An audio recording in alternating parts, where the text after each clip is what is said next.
दोस्तों नमस्कार। कर्नल अजय युवा astro money group first global astro finance digital channel से आपसे मुखातिब होता हूँ। आज रविवार 29 मार्च सन 2026। दोस्तों, ईरान, इजराइल और अमेरिका के बीच चल रहे युद्ध में 29वें दिन की अपडेट आपके सामने समक्ष प्रस्तुत है। खबर ये निकल के आ रही है कि ईरान के साथ अब हूती विद्रोही भी लड़ाई में कूद गए हैं। ये ईरान के लिए एक महत्वपूर्ण घटनाक्रम है। दूसरी ओर ट्रंप ने 6 अप्रैल तक ईरान के पावर संयंत्रों पर हमला नहीं करने की बात एक तरफा की है। जानिए रिपोर्ट विस्तार से। दोस्तों, खबर निकल के आ रही है कि अमेरिका, इजराइल और ईरान के बीच चल रही जारी जंग में अब यमन के ईरान समर्थित हूती विद्रोही ग्रुप भी शामिल हो गया है। हूती विद्रोही दल ने शनिवार को इजराइल पर बैलिस्टिक मिसाइल से हमला किया और हूतियों ने कहा है कि अगर अमेरिका इजराइल हमले तेज करते हैं तो वह युद्ध में और सक्रिय भूमिका निभाएंगे। उन्होंने यह भी चेतावनी दी है कि यमन के पास स्थित बाब अल मदेब जल डमरू स्ट्रेट को भी बंद किया जा सकता है।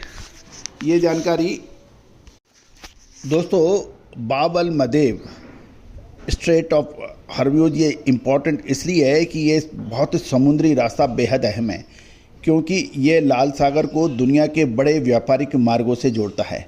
इजरायली सेना ने इस पुष्टि की है। यमन की ओर से एक मिसाइल लॉन्च हुई है और रविवार को जंग हुए 1 महीना पूरा हो जाएगा, यानी 30 दिन हो जाएंगे। गौरतलब है कि अमेरिका ने ये सोचा था कि ईरान जंग सिर्फ 1 या 2 दिन या 3 दिन की होगी और ईरान सरेंडर कर देगा, लेकिन 1 महीने का अपडेट ये है, अभी ईरान जल्द सरेंडर करने के बजाय और आक्रामक होता जा रहा है।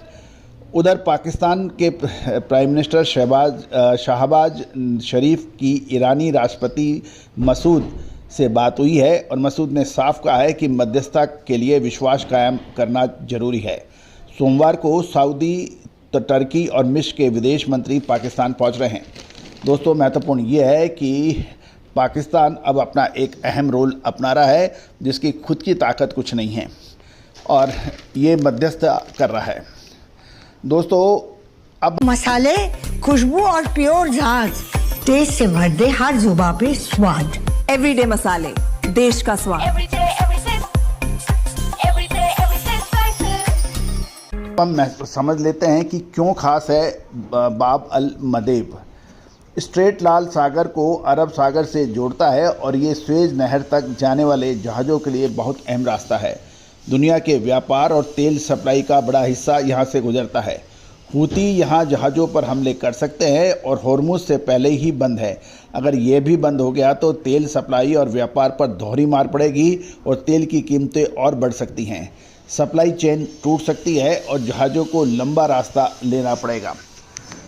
साथ साथ ये भी ध्यान देने वाली बात यह है कि वॉर अपडेट के अंदर ये खबर आ रही है कि सऊदी अरब के क्राउन प्रिंस मोदी से बात ने और भारत के प्राइम मिनिस्टर मोदी ने बात की है।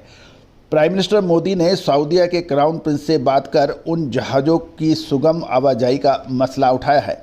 सऊदी अरब एक हवाई अड्डे पर ईरान के हमले से कम 10 अमेरिकी सैनिक घायल हो गए हैं। अबू धाबी की मिसाइल का मलबा गिरने से 5 भारतीयों के घायल होने के समाचार हैं। ईरान के बुश शहर परमाणु संयंत्र पर 10 दिनों में तीसरा हमला हुआ है। तेहरान के विश्वविद्यालय यानी यूनिवर्सिटी को भी निशाना बनाया गया है।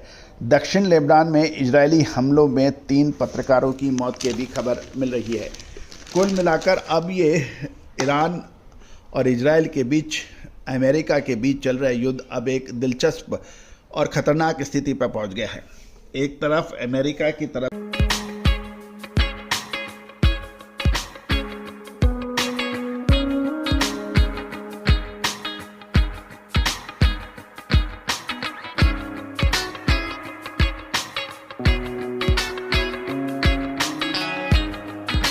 से पहल हो रही है, दूसरी ओर ईरान लगातार इसको नकार रहा है। ये भी ध्यान देने वाली बात यह है कि अमेरिका जब भी बातचीत के टेबल पे आता है उस समय ये हमले तेज कर देता है। पिछला रिकॉर्ड तो ऐसा ही रहा।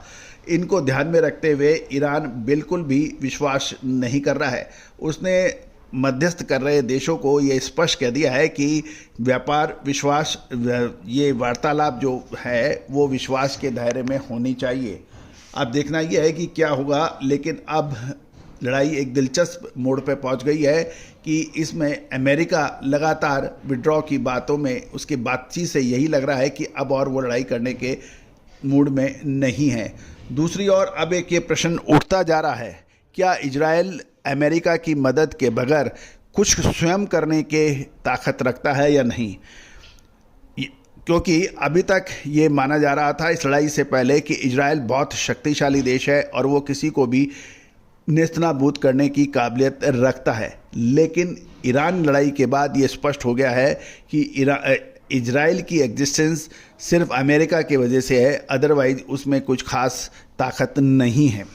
दोस्तों, ये भी एक इस वार से स्पष्ट हो गया है कि अमेरिका द्वारा जो सैनिक अड्डे मिडिल ईस्ट की विभिन्न कंट्रियों में स्थापित किए गए थे और मिडिल ईस्ट की कंट्रियों को सुरक्षा देने की जो बात की जा रही थी अमेरिका द्वारा, उसके ऊपर भी एक प्रश्न चिन्ह आ गया है। अब खाड़ी के देश अमेरिका से साफ कहने लग गए हैं कि आपने संकट के समय हमें अकेला छोड़ दिया, पूरा ध्यान इजराइल पर ही लगाया।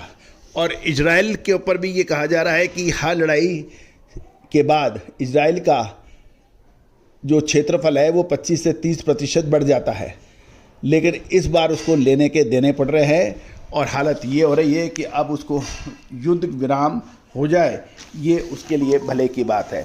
दोस्तों, आपका क्या कहना है? क्या ईरान ने इजराइल और अमेरिका से चल रहे युद्ध में अपनी स्थिति मजबूत की है या फिर वो कमज़ोर हो गया है? राजनीतिक, मिलिट्री और रिलीजियस टॉप लीडरशिप के समाप्त होने के बावजूद भी ईरान पूरी शक्ति से खड़ा हुआ है, ये एक अचरज और आश्चर्य की बात है। दोस्तों, आपका क्या कहना है? कमेंट बॉक्स में ज़रूर लिखिए।